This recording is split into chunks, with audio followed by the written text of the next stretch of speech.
What up? This is Yelawolf, Catfish Billy, kicking it with my homeboy Kevin W. Reese. Peace serves. Kevin W. Reese. Yelawolf is here. We're in the Interscope Universal building right now, and we just got done doing a Truth is Scary thing, and you seem to know your stuff, man, your alternative topics a little bit. Yeah, I mean, listen, I grew up with a single mom who had to work a lot, and I stayed.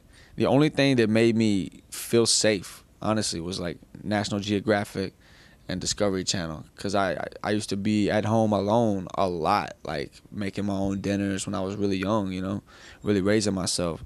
I'd lock the doors, you know, because, you know, you get shook when you're a kid thinking someone's going to break in. Absolutely, yeah. You know what I'm saying? Being home alone is scary when you're young, man.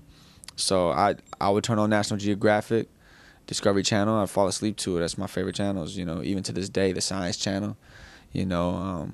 Now, you mentioned in the other interview that sometimes you would see things, and you said you had to pray and meditate them away. Can you dive into that a little more? I mean, you know, I think that... And do you meditate, like for real meditate? No, I don't. You know, I thought I did until I saw my homie DJ Arton really meditating. You know what I'm saying?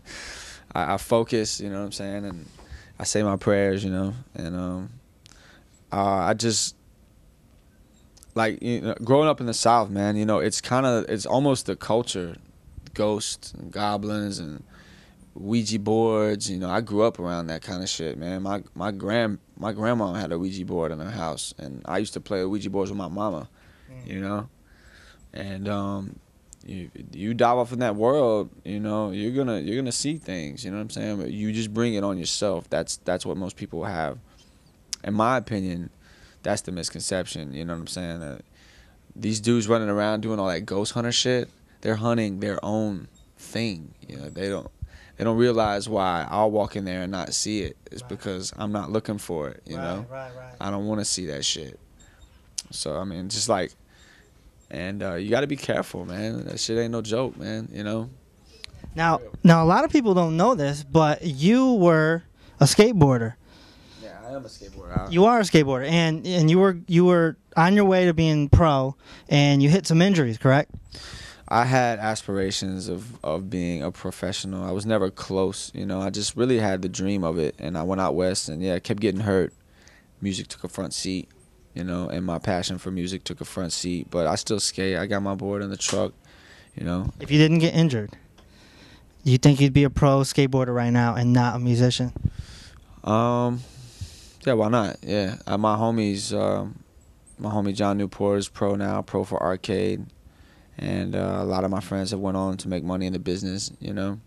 I think even if I wasn't a professional skateboarder, I would have my hand in the business, you know, in some kind of way, shoe company or whatever, you know, a skate team, you know, right. Running a skate team, a skate shop or some shit, yeah. Give me something that you love to hate. Damn, I don't... A food or a habit, anything of that nature. I love to hate Fords. Okay. Like... Ford trucks, Ford cars, just Fords. I hate Fords. I love Chevys, but I love to hate Fords. There was one in your video that popped the trunk. Yeah. I'm a Chevrolet fanatic, you know. That was a dark video, by the way. That was a dark video. What made you go that route? It's a dark song. It's like that song, that video wasn't gonna have, you know, lilies and rainbows. No, I hear that. It is a dark song, but the video was. I think the video was even darker than the song. Well, I mean, those are the places that I was talking about, the people that I was talking about. Like, that's my mom and pop. That's my friend Shawty Fat. You know, the cars, the locations. I just kept it very blunt, like very to the point. You know, I'll take you exactly where I was talking about when I wrote this song. Right. And it was really cold, you know, so cold makes things eerie, you know what I'm saying? There's no leaves on the trees. You know, everything's dark. Skin is pale in the wintertime. I mean, wintertime makes things eerie anyway. You know, fog coming out your mouth at night when you know.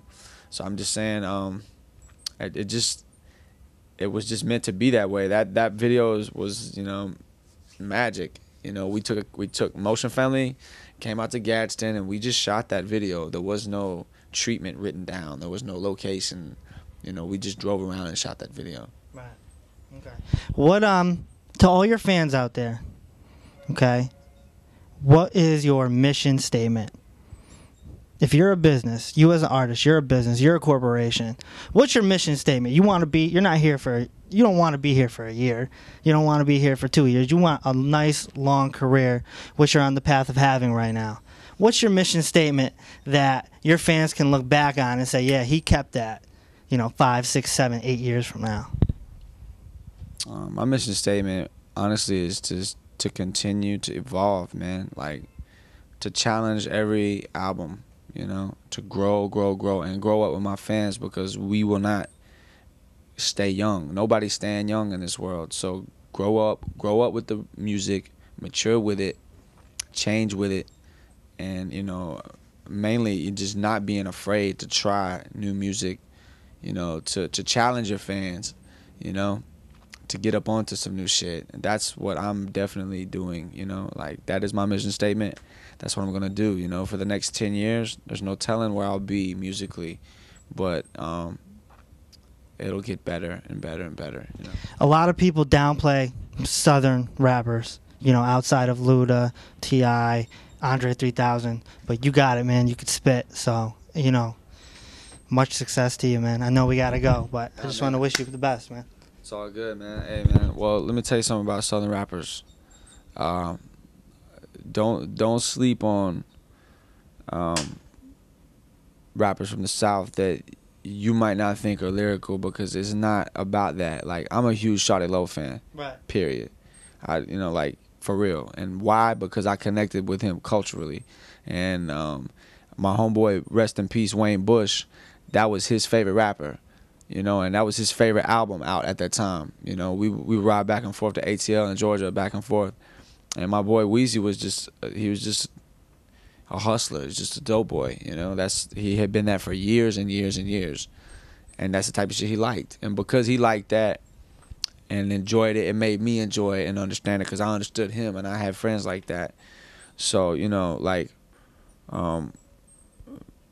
to me, it's about the culture and the story of the artist. It ain't just how they're spitting. It's about, are they convincing? You know what I'm saying? I think the radio hurts the image, so to speak. You know what I mean? Like, you get a lot of popcorn hooks and things like that, and it's force fed to everybody, and that's what gives the bad image, if you will. You know what I'm saying? But then you hear you doing a freestyle, you know, what you did over the BMF and all that, and the talent's there, man. Appreciate it, man. I mean, that's just, you know, I enjoyed. That's my style. That's what I do. You know what I'm saying? But can't take nothing away from Gucci Man. You know, out there killing it with his own style. You know, but that's what I do. I mean, you know. And you're an Andre 3K fan. I know that. Yeah, off the top, man. Huge Andre 2000 fan. Like, that's the homie. Kevin W. Reese.